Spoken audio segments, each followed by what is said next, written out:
Ron and Brian podcast.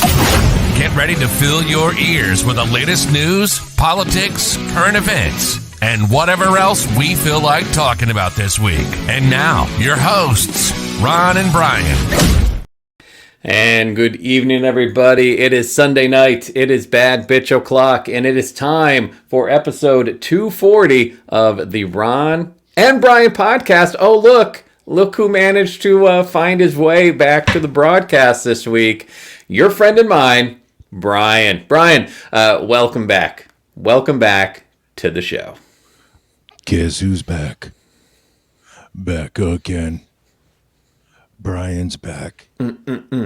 You're my friend. Normally you save those dulcet tones for the after dark, but you're gracing people with your singing right now. Yeah, that's right. I usually kick off after dark with a nice little sexy. No, this is the podcast. This is episode 240. Ron, I feel like there should be confetti being thrown over our heads as we speak, but I understand if that's not going to happen. I understand that people, only want to celebrate, at this number, they want to celebrate 250. The big milestones. They want to celebrate, the 250, 5 years, that kind of stuff. I get it. Listen, I get it. But 240, I remember specifically when we did episode 3, I believe we were having some audio problems, and I remember specifically you said to me, Brian, I think by the time we hit episode 240, we're going to be in a good groove. Stop beating yourself up. And I am very glad that we did it. And I believe this is where you and I had, wanted to end up. Yeah, I think so. This was, when we wrote out the business plan for the podcast, episode 240. Again, very random number, but one that we have clearly been looking forward to for the last 4+ years.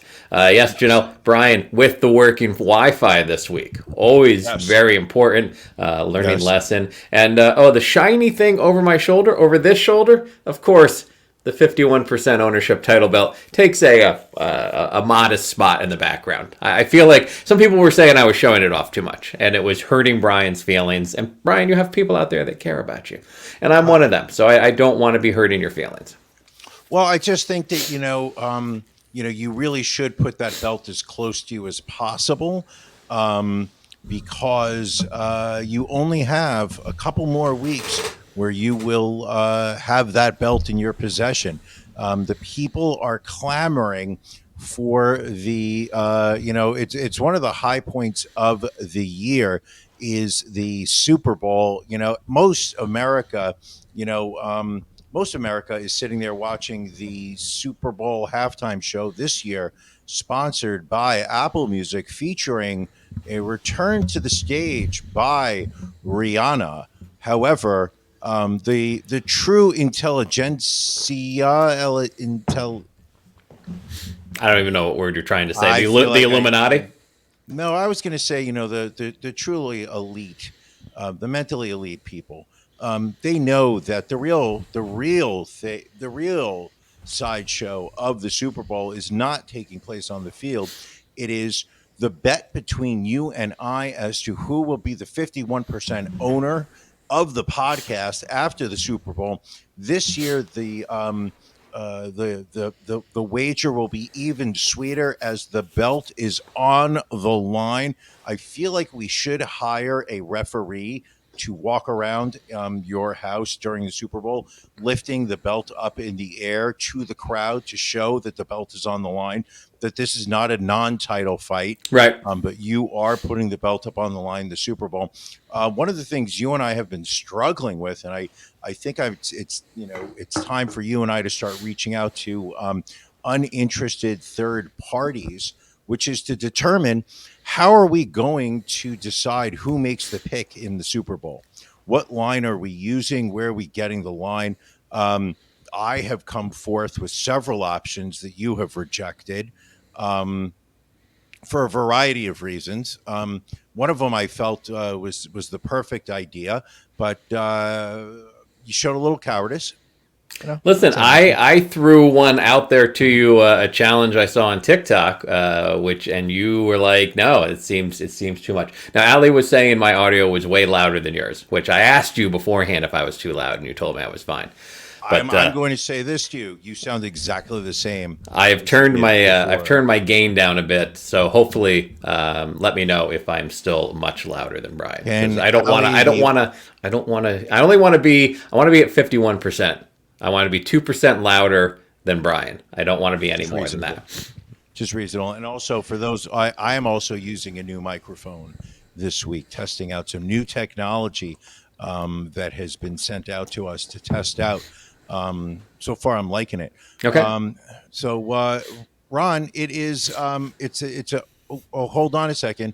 Loyal listener, Guy Bannister put up, what cool shirt of the week is Brian rocking? Hold on, let's take a look. What cool shirt am... So 2 weeks ago, it was a wonderful rainbow-colored Ron shirt. This week, we've got just, a lovely...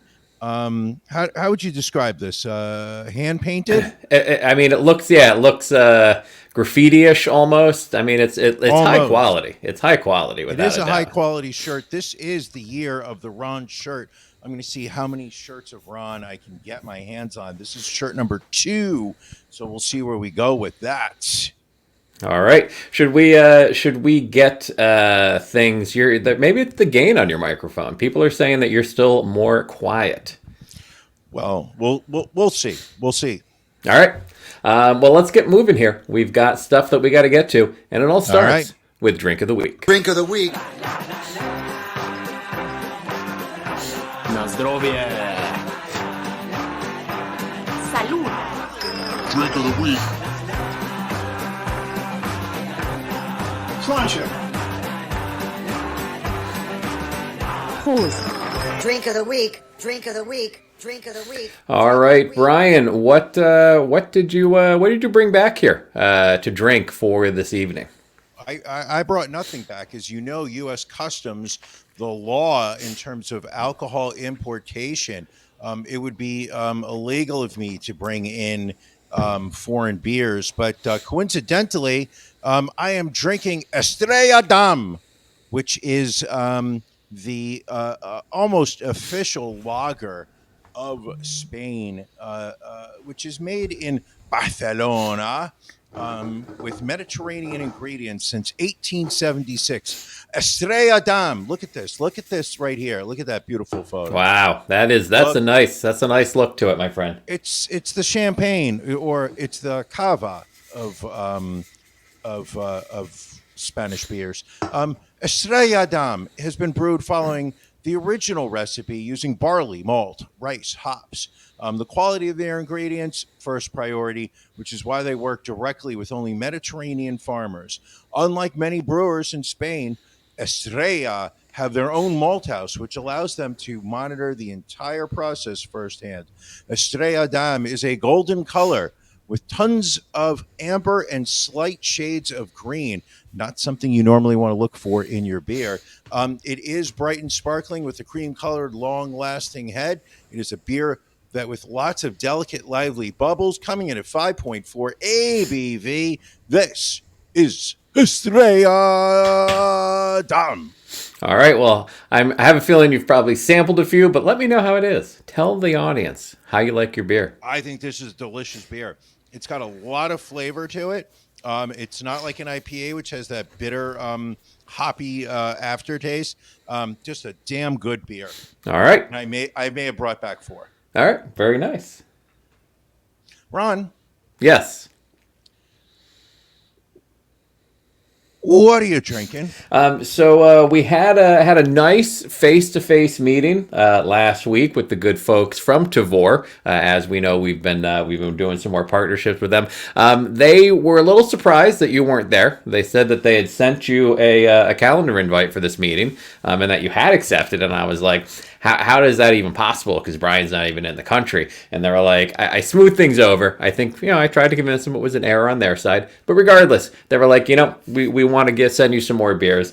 And so we're going to do another Tavour sampling this week. This is a partnership ale. This is from Urban South Brewery out of Houston, Texas, and Brewmate. This is Watermelon Sour Patch. This is a fruited sour with watermelon sour gummies, and vanilla ice cream. So I'm a little frightened by this one. I'm not going to lie. It's a nice size can, though. It is clocking in at 6.0 ABV. Ooh. It's cloudy. It looks a little chunky, but we'll see.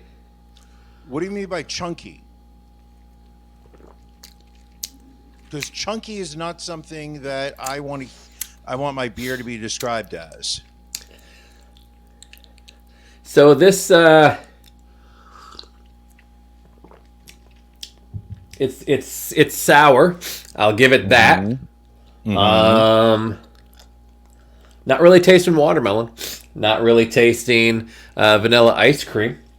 Okay. Not a fan. All right. So again, I will have to Really? drink it. I have to drink it because that's what we do around here. But yeah, ooh, it's got a bit of an aftertaste too. It is. That's not good. That's one of the more unpleasant beers I've had. Okay.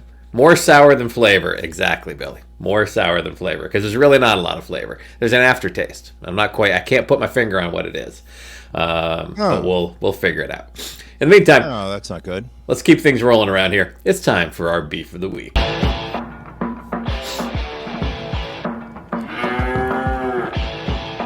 Ron and Brian's Beef of the Week.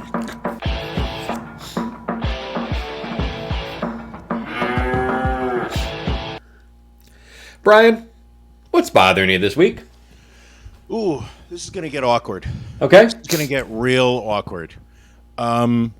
My beef of the week this week is with some of our fans. Really? Why is that? We have the best fans. I know. You know what? I thought we had the best. Okay. Well, then beef away, my friend. But, one of the things one of the mistakes that I make, I'm on social media and I'm always looking at at feedback. I'm always looking at comments people are making about the show. When people said, enough with the racist of the week, enough with the 10 minutes of Ron reading about terrible acts by Americans. We listen to it. So we do. I'm always looking at what people are saying about the show. And I know conventional wisdom is don't listen to what people are talking about. Don't sit there and allow yourself to take that into your world. Make your own path. Okay, so I was away last week. Ron, you did the show by yourself. By the way, congratulations! It was the first solo episode that you have done, and I thought you did a heck of a job. But there were a lot of comments on the internet that did not necessarily agree. Really? Yeah, there were a lot of comments specifically saying that we broke one of our cardinal vows that we have had since day one, which was that that each week we would provide 1 hour of free content for the. Why are you laughing? Sorry. 1 hour of free content. We will always be providing 1 hour of free content for people. It's the show's not about making money. For those that want to help us offset some of the costs that we incur, we do have After Dark. Ron, you'll be plugging it later. Sure. But we have prided ourselves on always doing 1 hour, at least 1 hour. Some weeks, hour 5, hour 10, hour 15 minutes. We keep going. Obviously, everybody remembers the legendary solo episode I did, where I did an hour and 45 by myself, which almost broke the record for my longest masturbatory session when I did 1 hour and 53 minutes by myself. Both episodes created the same amount of smoke in the room. However, the comments I saw last week, people were really beating you up, Ron, on only doing a 59-minute episode. People were, commenting that that you didn't have the chops to do a full hour, that you were floundering for the last couple minutes of it, and ultimately it was the comments that I was seeing, that people were saying that we were liars. And that, what, I thought you did a heck of a job, Ron. Well, thank you. I thought you did an amazing job of holding, the banner of the Ron and Brian podcast, in the spotlight with your head up high. You can hold your head up high, as far as I'm concerned. And I just want you to know that, the people who are complaining that you only did 59 minutes last week, I believe it was 59 minutes and 4 seconds, which to me, it was, it's not about quantity, right? It's about quality. And I think you delivered A plus material for all 59. Sure. Okay. You didn't hit the hour mark. All right. Maybe, we can acknowledge that, but I think you did a heck of a job. Well, thank you. It really bothered me to see, the heat you were taking online.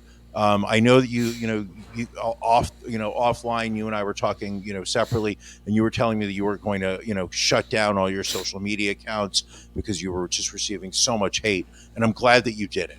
Well, you got to ignore that kind of stuff. And, I have to take responsibility, when I put together the show. And again, I understand for some people out there, preparation for a podcast may be kind of an alien concept. But I put together a tight 60 minutes of material for the podcast, and it tight just 59.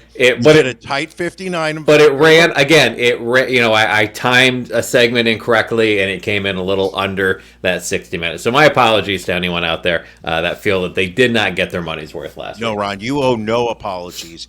You did an amazing 59 minutes. And for those that are complaining that they didn't get an hour of it, you know what, people, you're looking at it from completely the wrong perspective. All right. Well, thank you for your defense. Ron? Yes.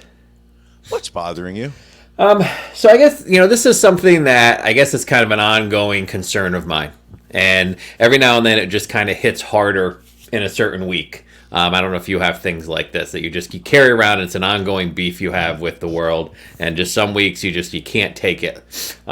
So you and I think we are termed as great Americans. We are very patriotic. We love this country. In fact, some people say perhaps, our views are skewed on this podcast because we love the U.S. so much. Like every now and then I'll text you, just out of the blue, America first. The other week you texted me, Ashley Babbitt is an American hero.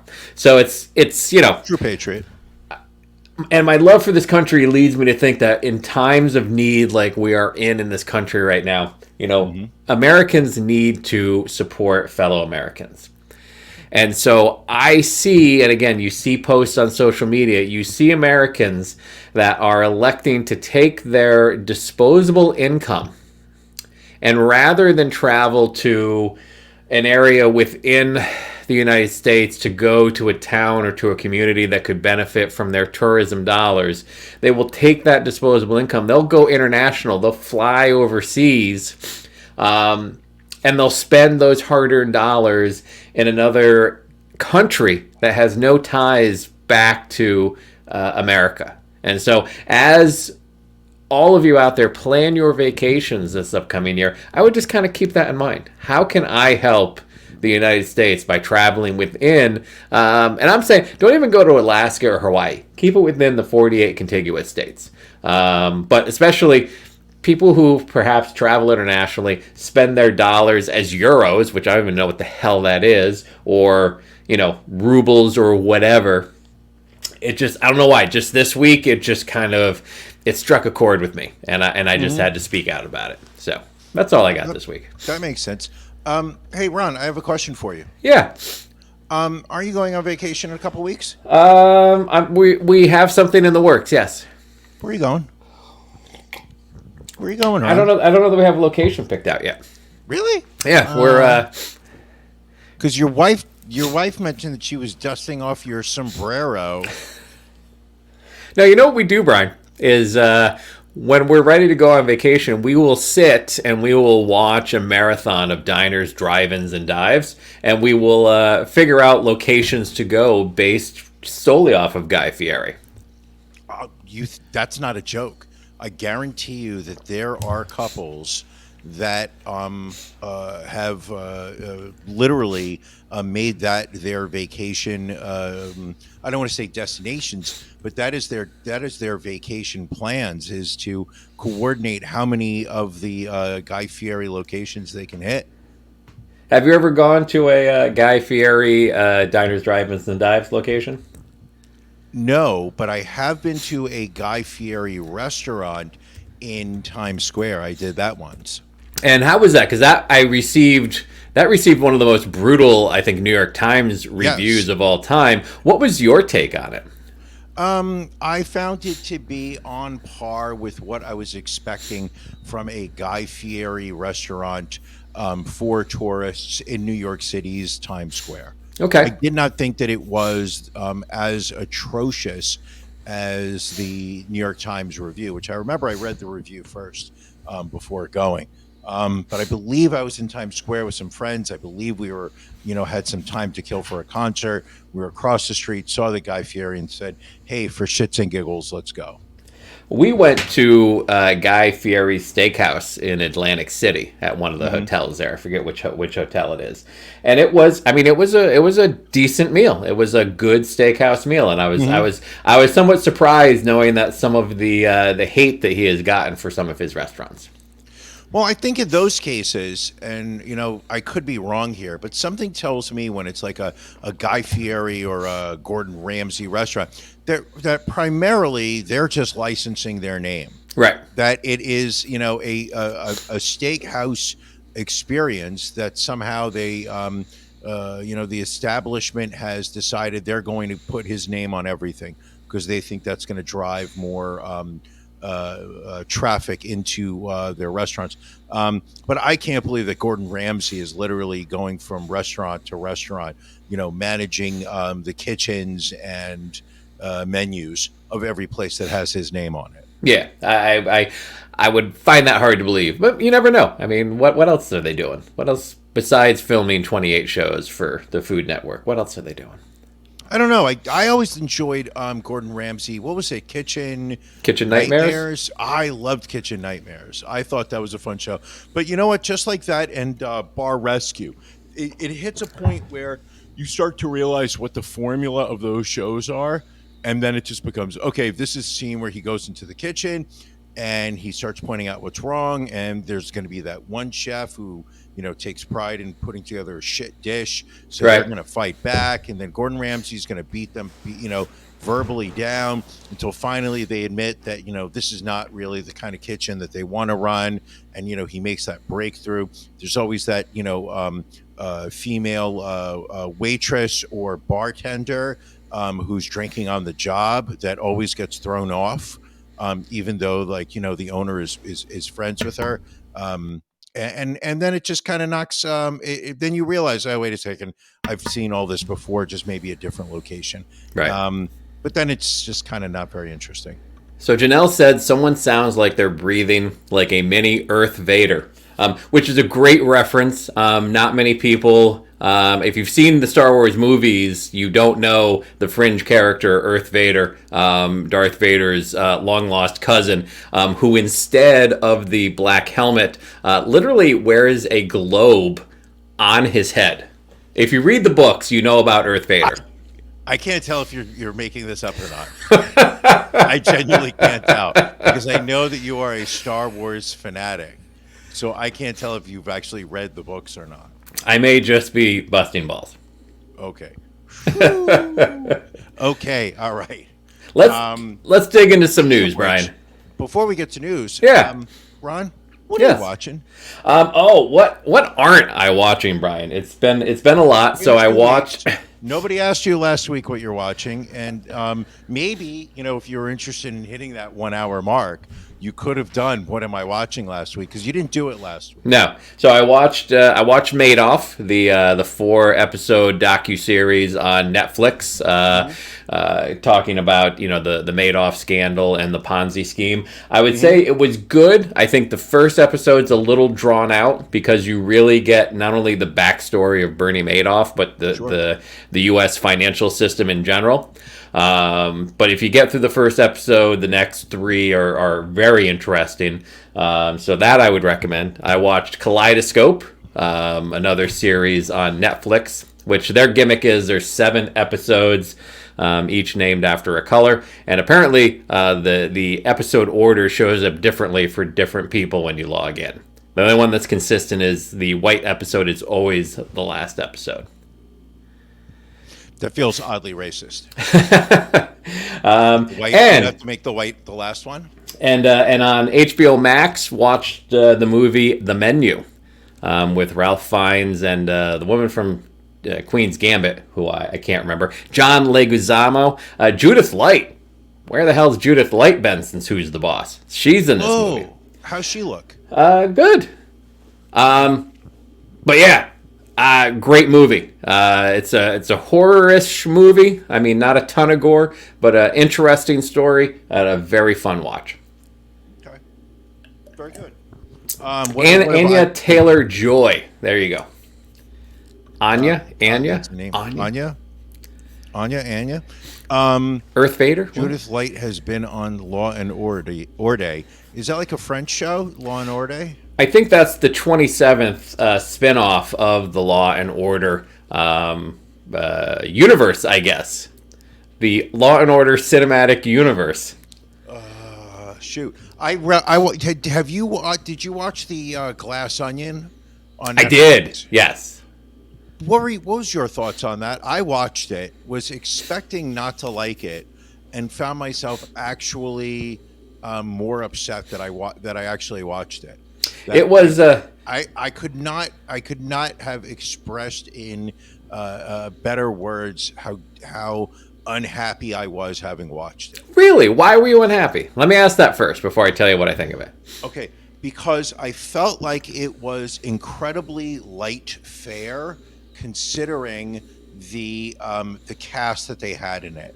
It felt like it was a very lazy script. I felt like it had not really it probably should have gone through a couple more rewrites to tighten it up, to add a little bit more intrigue. It just did not seem very it felt like at the end of it I was like, why did they make this movie? Like they couldn't have come up with a better script for this story, however you want to write it. Ed Norton, I cannot understand that at his place in his career, that he needs the paycheck to do drivel like this. Did you watch Knives Out, the first movie? I saw like half of it and then just lost interest and walked away.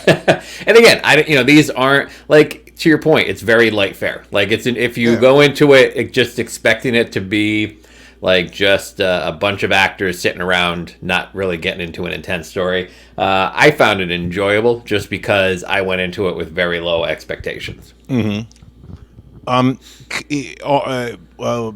The guy that's Superman, Daniel Craig, what accent is he doing?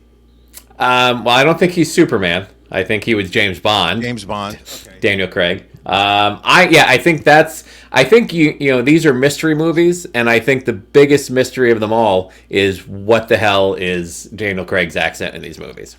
So the other people have asked that question and not given a satisfactory answer. Correct. Terrible. I finished season 1 of White Lotus. What did you think? I liked it. Yes. I liked it. I found it enjoyable, and I plan on watching season 2. Season 2 was good as well. Season 2 starts off a little slow, but definitely gets better. I felt season 1 also started off somewhat slow, Sure. and William Esquire just lost some points in my book. I would love to hear what was enjoyable about it. It made me angry. And then today on the plane, I went back and watched Star Wars Rogue One. After having watched Andor, that was the TV show Yeah. recently? Yep. Andor, which told the story of Cassian. Could be. I don't remember. But it was the story that show was about him getting pulled into the resistance. And here's the episode where, or the movie, about how the resistance gets the schematics for the Death Star. There was a cameo in that movie by Mini Earth Vader, which was, it was when they were talking about the Death Star. Mini Earth Vader comes in with a little shotgun, and he starts to do the death grip with his hand.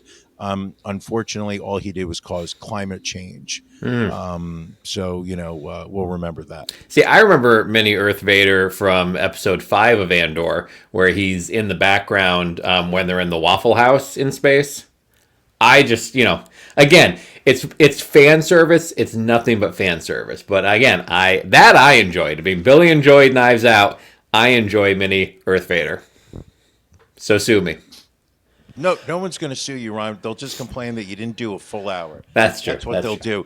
You know why? Because they're petty. They're petty people, Ron. They're petty like that. You should not be dragged down by them.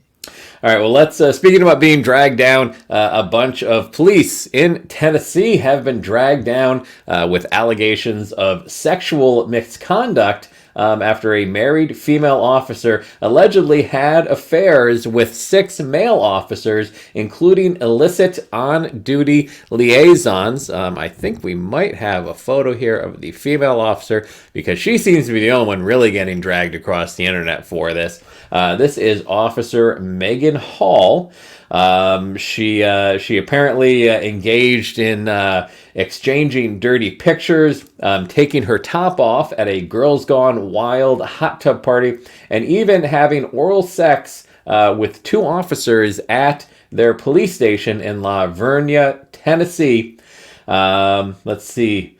Hall, she also allegedly bragged about the size of one partner's genitals and claimed to be in an open marriage, which another article shows that her husband was not aware that they were in an open marriage. But it led to her being fired, and also the firings of Sergeant Lewis Powell, Officer Juan Lugo, Sergeant Ty McGowan, and Detective Seneca Shields. 2 other officers, Patrick Magliocco and Larry Holliday, kept their jobs but wound up suspended. The extracurricular activities took place at hotels and parties, at other offices, and on a boat, while Hall was accused of performing oral sex on Powell and Shields while on duty at the police station and police gym. And also, this is the part that really is I think surprising and also heartwarming, is that her husband, who is the son of a local reverend, he's sticking with her. Most people would have assumed that he immediately would have left after finding out that his wife had sexual relations with 5 of her coworkers. He has not left her and has announced that they are going to try to work this out. Yes.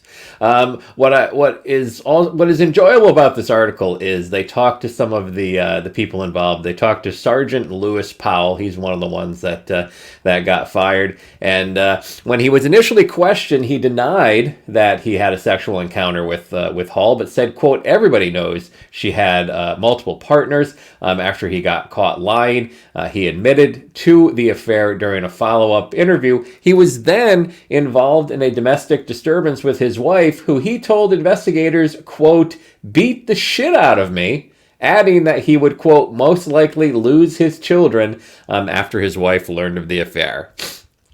Wow. Hard to feel bad for anybody involved in this story. I feel bad for her husband. Well, all right, yes, that I would, but I was more referring to the police officers. Yeah, hold on. Let me clarify that. I feel bad for all the spouses of the people that are involved in this. This one, Sergeant Powell, his wife, who beat the shit out of him. Yeah, I feel bad for her. Well, yes. She's acting out on it. Good for her. female power. But I feel bad for the spouses of these police officers who sent their loved one off to work each day, wondering whether this was going to be the last time they saw them alive, and instead it was a BJ party in the cop car. First off, and I need to point this out before somebody else does, because she has one of the largest foreheads of anybody I've seen in a long time. Her forehead literally takes up half the size of her face. Her facial features are all smushed together. Some people I've read on the internet saying that it is a result of child alcohol fetal syndrome, whatever that thing is called. I don't know. I'm not a doctor or whatnot, but there is something very odd about her face. But yeah, I can't help it. I am fixated on the size of that forehead. If there's anybody looking at this screen right now, which is why people who are who are listening to this on the audio format, we love you. But you're really missing the video portion of the podcast. You don't see us dancing during Drink of the Week. You don't see the way Ron grimaces when I start using words that don't exist.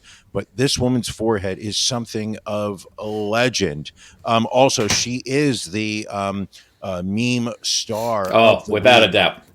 My Instagram feed is literally cluttered with different versions of her and some version of "fuck the police."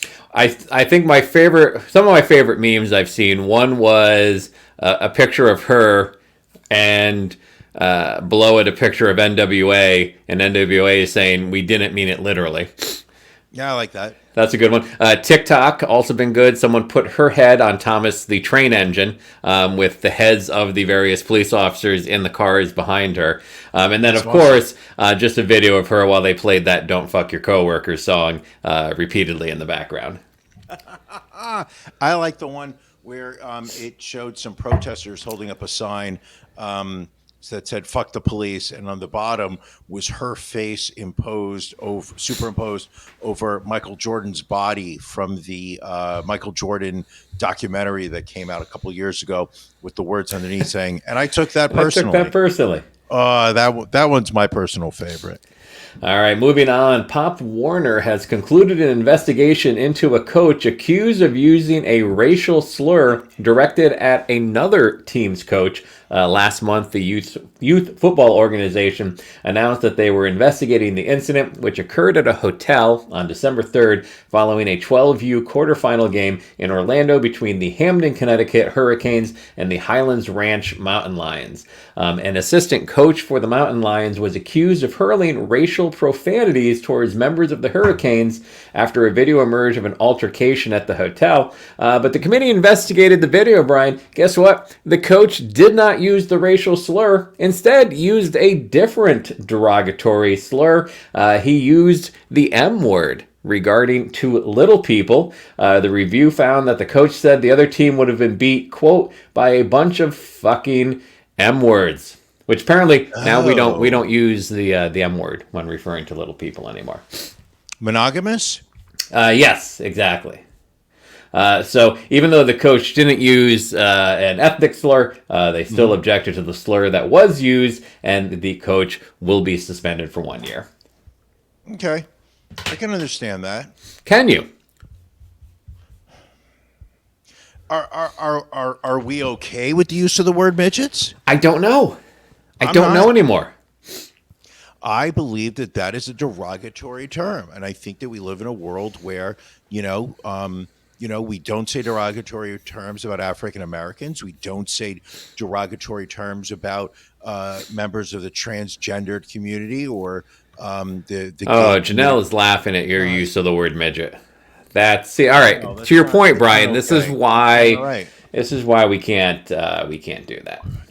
We have a couple consistent things, and on this podcast. One being that we guarantee that you're going to get at least 60 minutes of entertainment. The other is that Janelle's going to laugh at something inappropriate during the show, and it's just not right, Janelle. Not right at all. I'm sure a lot of people. I have a question. So if you saw a height challenged person approaching you, would you use the M slur? Well, I don't think I would. I'd use their name probably. Would you point at them and start laughing? I'm not like that, Brian. I'm not a vicious person. Only when it comes to the title belt am I vicious. I'm gonna get that belt, get that belt, get that belt. I'm gonna get that belt. So- That belt's gonna be mine. Here's my question to you, because we're doing a podcast, which is basically a stationary medium. Why did you feel the need to purchase a microphone like you're a stand-up comedian walking the stage? Because my goal at some point is to be doing some other forms of entertainment. If you, I appreciate that you think that that this microphone is purely going to be used for the podcast. Ron, one of the things that people have complained about the podcast over the past year is that under your stewardship, it has become stagnant, stale. And when I win in 3 weeks and take on, or is it a full month? It's 3 weeks, right? It's a month. It's 4 weeks. Yeah. When I win the Super Bowl bet in 4 weeks and become the 51% ownership, this podcast is going to expand. It's going to become 4D. And it's going to become how do I say this? Not stationary. Not stagnant. This microphone was also $50 cheaper than a Blue Yeti. So All right. I figured, and it also, this one is takes up much less space. So I plan on having one microphone. So this way I don't have to keep bringing back microphones back and forth between my corporate housing and my apartment at home. Makes sense. Brian, I'm sure a lot of people saw the news today. The tragic I saw the news today. The tragic boy. airplane crash today in Nepal early Sunday morning. It was a 27-minute flight across the country of Nepal. So far, 68 people out of the 72 confirmed dead, 4 people still unaccounted for. But probably the craziest thing, and you had to figure this was going to happen eventually, is someone was recording, or I guess broadcasting, a Facebook Live from the plane as it was making its descent to land, and actually captured the crash of the plane on their Facebook Live. It's kind of tough video to watch. They're looking out the window, and again, this is why. Warning? What's that? Should we do a trigger warning right now? Because this Possibly. plane is going to crash. We're watching right now this gentleman sitting with his friends. You can see it's a small plane. It's not a. Now, And then you hear. Why isn't he holding the camera more steadier so that we could? Oh, now it's just on fire. Right. So so they showed on the nightly news tonight. They showed video from a security camera how the plane was coming in and then banked sharply about 90 degrees to the left before dropping out of camera range. So I assume that's when people started screaming, and it sounds like crashed almost instantaneously. Mm-hmm. Again, was about a mile from the airport at that point. Now, what I found interesting is you could, if you watch the last couple seconds of that video, you see a wall of flames. Yes. And that which starts to dissipate rather quickly, which seems to send the message or the implication that the jet fuel from that airplane has melted steel beams, which we know that is something that would never be able to happen. Anyway, still no word yet as to what the cause of the crash was. Some videos showed the plane flying at a very low altitude for the approach that they were doing. So we will wait to hear more information. Brian, your hand looks pretty bad. It's pretty beat up. Would you like to talk about why is it so bruised and yellow? I'll be taking an X-ray of my hand tomorrow. one thing so it really does look fucking terrible right now. Holy shit. Yeah, you're right. Okay. So, Ron, you can cough if you need. You can sneeze. This is I his did. I kitchen. did just sneeze. So, as many people were asking, you can't take me anywhere. You are absolutely correct, I tried skiing this week for the very first time in my life. I was with the lady, and she wanted me to go ski, and I said I would only go skiing in a very controlled environment. And she said, "Well, of course, you take a class, and you take a beginner's class." So I took a total of 3 classes. The first one was with a group of 2 other people and an instructor. Not to be shocked, Ron, I am not I did not take to it. Right. I was not a natural at skiing. I did not learn any skills during my first class. So I decided the next day, because I'm not a quitter. I know a lot of people think I'm a quitter. I don't think you're a quitter. So the second day I went back and I decided I was going to sign up for a one-on-one class where it was not going to be me watching 2 other guys pick this sport up quickly, that they were going to. So I did a one-on-one class where I was a little bit better and I was feeling a little bit more confident, which was really just me going straight down, French frying, and then pizza, and then French frying pizza. Right. That literally was all I did on a very almost slight angle. The third day, the instructor, once again, I paid for a one-on-one class. Same instructor as my second class, and this one at the end of it. So it was a 2-hour class, and with about 20 minutes left, he started to try to teach me how to make a turn, so that instead of pizzaing, you could turn so that it would slow your speed down. And unfortunately, with about 15 minutes left in the class, he started to turn. My body continued to go straight, further away from him. Right. I tried to pizza, which suddenly, because I wasn't doing it very well, and we were on what I felt was more of a steeper hill than I was comfortable with, I started to turn wildly to the left, to the point where he was no longer in position to be able to stop me from going out of control. Right. So I panicked, and I did the one thing they tell you not to do, which is to lean back and try to break your fall. What they teach you is, if you're falling, just fall. Right. Just accept that you're going to fall. Right. What did I do? I threw my hand out and landed on my right hand. As you can see, it would appear that my right pinky finger, I couldn't tell in person, but looking at it on the screen right now, it appears to be very yellow. Yes, it does. And then if you look on the back, you can see just the discoloration of the hand right here. I'll be going for an x-ray tomorrow, just to see that it's not broken. Would not be surprised if it is. The pain is real. I think we have some video of you attempting to ski here. Let's watch this here. I don't know why the graphic says Vinko Bogotaj, but this is you trying to do a jump. Very impressive. You're looking good. So, and there you go, crashing off to the side. And there we see you landing on the hand right there. Yeah. Okay. Well. Oof! Oh, just wow! That's we have like what the hell's going on with this YouTube video? We've got like Inception going on with our video feed. Oh, this is crazy! All right, let me.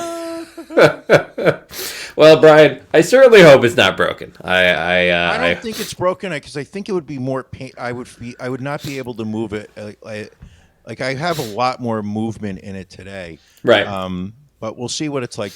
Though I do think an x-ray would be a good call. Oh yeah, without a doubt. Look how yellow it is. Yeah. Like that is fucking freaky. It's the most good question. If it is broken, will you get a tattoo on that finger? Absolutely. Yeah. All right.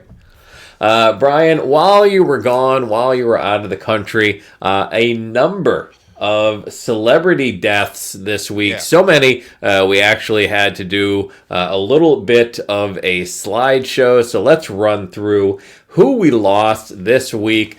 First up, we lost Lynette Hardaway, better known as Diamond, from the pro-Trump duo Diamond and Silk, passing away at the age of 51. Shockingly, no one, and she was sick for a while in the end of 2022. So I'm a little surprised that no one put her in the Ron and Brian death pool. Diabetes? Hard to say. Some people have claimed COVID. No official cause of death released. Right? Just shockingly, no. Shockingly, not a vaccinated woman. So we will wait and see if we ever hear exactly why she passed away. But sadly, dying again at the age of 51. Next up, Brian, I know you were a big fan of this guy. This is TikTok star Waffler69. He was a viral food eater. He kind of made his name eating tons of fast food and other bizarre items. Passed away at the age of 33. 67 points left on the table by everybody. Food influencer whose real name is Taylor. And it's very possible that Taylor suffered a heart attack. Which, Really? Yeah, at 33, not good. I think we need to start talking about the long-term effects of the vaccine, specifically the Pfizer vaccine. I believe I remember during the pandemic, Waffler69 promoting that everybody go out and get vaccinated and commenting that he had gotten the Pfizer vaccine. And it's and you joke, but I mean it is there's enough evidence now that we may have to research, and it makes sense that Waffler69 was a Pfizer guy. He doesn't look like someone that would have taken Moderna. He also doesn't look like a 33-year-old. I look at this photo and I think of somebody who's in his late 40s to early 50s. Yeah. I was also going to say, let's be brutally honest. He looks like a Johnson & Johnson guy. He looked like the guy that sat there and was like, wait a second, I can get one shot? Yeah, give me Johnson & Johnson. I can get back and I can order more spicy chicken tenders from Wendy's. Just give me the one shot and let me get out of here. Yeah, he looks like a Johnson & Johnson guy. Let's not vaccine shame. Next up, Al Brown from The Wire, a bunch of other shows, passing away at the age of 83. Shabaka. You were a huge Wire fan, Brian. Loved I The know. Wire, loved him in this character. He was obsessed with his middle, literally his middle management role. His position was highly threatened by any perceived sense that he was not being respected, and he hated Frank Sabatka. Well, who didn't? I mean, come on. I didn't. I had no problem with Frank Sabatka. Next up, Robbie Bachman from the legendary rock group Bachman Turner Overdrive. He was the drummer for BTO, passing away at the age of 69. Nice. So again, no one picks. A lot of people pick musicians. People slept on Robbie Bachman. Was he sick? Not that I'm aware of. Let me see if there is any information on I his. had not heard. So I don't know that you can really come down hard on people for missing out on him on the death pool if there had been no indications that he was sick. Well, let me see here. Like I know William Esquire is sitting. He's just sitting on Billy Graham. He's sitting on superstar Billy Graham. Superstar Billy Graham, is that right? Yeah, superstar Billy Graham, not to be confused with Billy Graham, the Reverend. Right. Also leaving us this week, Robbie Knievel, son of the famous Daredevil, Evil Knievel. Daredevil himself passing away at the age of 60. I don't think Robbie Knievel ever quite reached the level of success or fame that his father did. Well, first off, I mean, his father really was the, I want to say a trailblazer in terms of insane stunts. Robbie Knievel definitely felt like he was just riding in his father's path of glory. I know that Robbie Knievel did successfully um, uh, uh, finish several stunts that his father had been unable to do, but at the end of the day, it really was Evil Knievel that created the star stuntman. Right. And Evil Knievel was the guy that got ABC's Wide World of Sports to give him a half an hour. Robbie Knievel, I don't know what he ever. Well, Robbie performed over 350 jumps in his career, setting world records for 20 of them. Much like you said, one of his most memorable was successfully jumping the fountains at Caesar's Palace back in 1989, a feat that Evil Knievel tried and failed. Where are the fountains at Caesar's Palace? Because I've been to Caesar's Palace and I don't think I've ever seen fountains. I believe they're in the parking lot. Oh, so you have to go inside. Okay, Yeah, you have to go in the back of the hotel. So Robbie passing away at 60 after a battle with pancreatic cancer. Legendary guitar player Jeff Beck also passing away at the age of 78. 22 points. 22 points. Great guitar player. Legendary rock player, legendary musician. He replaced Eric Clapton in the Yardbirds back in the 60s. That when he first came on the scene. Left a year later to start the Jeff Beck Group, which featured Rod Stewart and Ron Wood. I mean, he was just rock and roll royalty, I think you would have to say. And it's weird because a lot of people were like, who the hell is Jeff Beck? But I guarantee you, if you were to talk to a number of guitar players that people listened to growing up, Jeff Beck was an influence on a majority of them. I think it was safe to say, especially amongst musicians and fans of music, Jeff Beck was considered top tier guitarist. Yes. Ironically, he just recently had been on tour late last year with Johnny Depp. They were doing a theater tour of the United States. Do you feel maybe Johnny's responsible in some way? I have no idea, and I do not think that this is the right public forum to be making those accusations. All right. And then finally this week, Lisa Marie Presley tragically passing away at the age of 54 after suffering cardiac arrest at her home. She was rushed to the hospital after her housekeeper found her unresponsive. Her ex-husband, Danny Kiao, was there and performed CPR on her until paramedics arrived and took over. They were able to get a pulse back in the house, but she was transported to the hospital, after which she passed away. Very sad. Very sad. What's sad is the fact that if you look at Priscilla Presley, who's just a wonderful woman, yes, in so many different ways, she has not only lost her former husband, obviously Elvis, the King Presley, but Lisa Marie's son passed away already. I believe it was a drug overdose. Do not quote me on that. I could be wrong. But now, so she's lost her husband, lost her grandson, and now she's lost her daughter. That is a lot of death. It is. It's a lot of death for somebody to have to deal with. Very sad. And also sad, no one in the death pool 2023 has collected any points. Brian, speaking of which, are we able to declare a winner in the 2022 death pool? We had the protest, we had the lawsuits. I feel like we've finally gotten all of that straightened out. Well, we did receive the official email from Ernst & Young, the official auditors of the Ron and Brian death pool, and they did declare a winner. Ron, do you want to announce who are the winners of the podcast? So let me pull up the final totals so I get everything correct. While you're taking care of that, Ron, I'm going to just remind you that we have already done more of a podcast this week than you did last week. And I want you to understand that you can hold your head up high. There's absolutely no reason for you to feel shame or to feel less than, not enough, not good enough. Champ? You have something to say, champ? This time's gotta stop.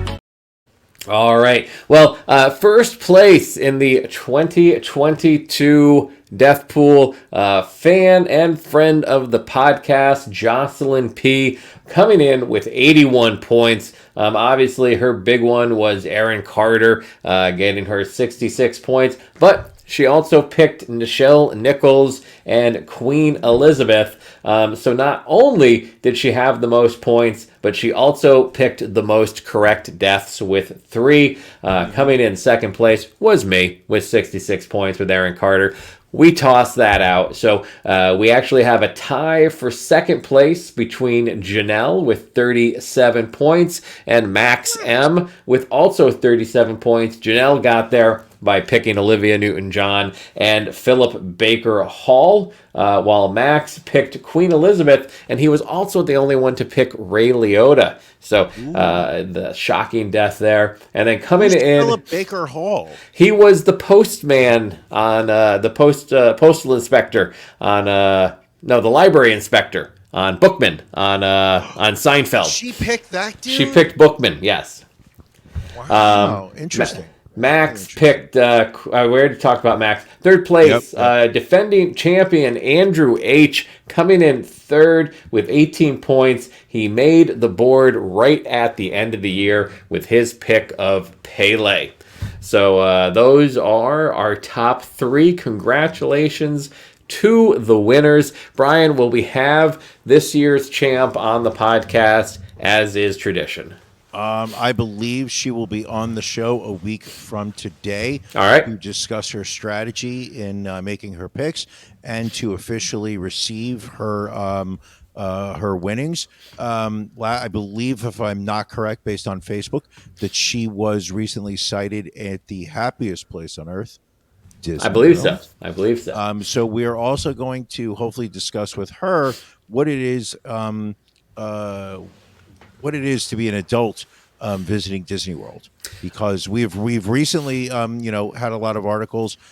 People 2 weeks ago, I think we had a $180 shot of brandy, and also people that were going into debt so they could go to Disney World. All good questions. All good questions.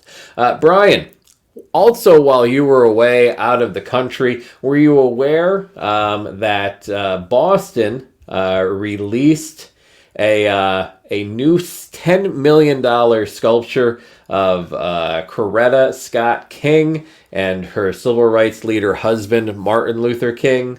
Have you seen it yet? Boston. That was, but have you seen the artwork yet? I've heard that there was some controversy, but I do not. I did not follow. So this What the fuck is that? This is a massive bronze art piece called The Embrace. It features 2 sets of arms holding each other. It is an artistic interpretation of the classic photo of Coretta and Martin Luther King Jr. hugging after he won the Nobel Peace Prize in 1964. However, some of Coretta's family feels it doesn't look good, and her cousin said, quote, "It looks like a penis." And What is that thing? Yeah, what is that supposed to be? They're supposed to be arms, but I could see the arms coming up vertically, but I don't understand that horizontal eel that's on top. yeah. Coretta's cousin, Seneca Scott, said, quote, "But when it came out, a little boy pointed out, that's a penis." And everybody was like, "Yo, that's a big old dong, man." I love the New York Post. That's a big old dong. That's a big old dong. I can only imagine what Black Twitter did with this. I can't even. But the fact They also... loved it. So look at that. And again, there's a person standing in front of it. So let's say that person is, let's say, 6 feet. So this is probably an 18-foot high, 10 or 12-foot wide sculpture. $10 million, Brian. Unbelievable. Wow. Apparently, Martin Luther King III approved the piece. It was the funding was a result of a public-private fundraising partnership, but it is unclear how much public money may have gone into the sculpture. So if you look at it from like from the front angle, it really does look like two arms hugging. You look at it from this angle, and yes, it's a big old dong. Looks like a big old dong. It looks terrible. According to Janelle, the big old dong was in Boogie Nights too. I was not aware that this sculpture was in Boogie Nights, but I'm willing to take her word on it, Brian. Well, I think, Janelle is, she is an expert on all things EB related as well as Black Dong related. Let's see. Do we have anything else we'd like to cover before we get ready to move on over to our After Dark? No, I think we're good. All right. Well, again, as we like to remind everybody around this time, that if you go to ronandbrianpodcast.com, click in the upper right-hand corner to become a patron. Join at the bronze level or higher. That's just $10 a month or more. You can join us live after dark, 9:30 after the main show. And then once a month, we do our pajama party where we allow all of our Patreon subscribers, bronze level or higher, to come on with us. There are additional perks that come with certain levels that we may throw out there from time to time. For example, Brian gave his very special NFL lock of the week to our titanium level subscribers. And again, kudos to you for continuing to be consistent with this. You picked the Giants over the Vikings. You told the listeners, you were like, you know what? Don't take the points. Giants are winning this game straight up. Tweak the line. Take the money line. Take the Giants to win. Take the over. And people cashed in. I mean, I think with the kind of money, you probably could have bought a bunch of dried Spanish ham with the money that you won off of this.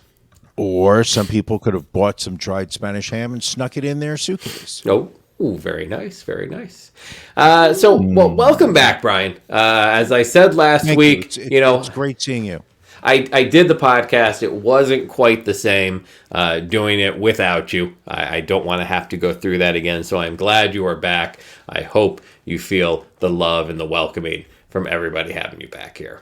It's great to be back in America. And one thing I would like to tell people is that, when you live in America, you are living in the greatest country on this planet. Go ahead. I'm going to give you some background music. Okay. And I think it's really important that Americans who do have the disposable income travel outside the country, see how other people on this globe live. Let them experience what it is like to see an American, to interact with a good American. And I think it's just it's important that you get outside of your little world in suburban Philadelphia, and you see, how the Catalans live and how the Basques are, and you get up there at 1,800 meters in the Pyrenees Mountains. Ron, have you ever been in the Pyrenees? I have not. And be able to look out and know that France is on the other, side of that ridge, and to be able to experience other people's cultures and their foods. Tonight on This sign's gotta stop. Well, I think the people have spoken, Brian. But yes, you have a point of some sort. We're back. Good to be back, Ron. Good to be back. Good to have you back. Patreon folks, we will see you in about 20 minutes. Everyone else, we will catch you next week.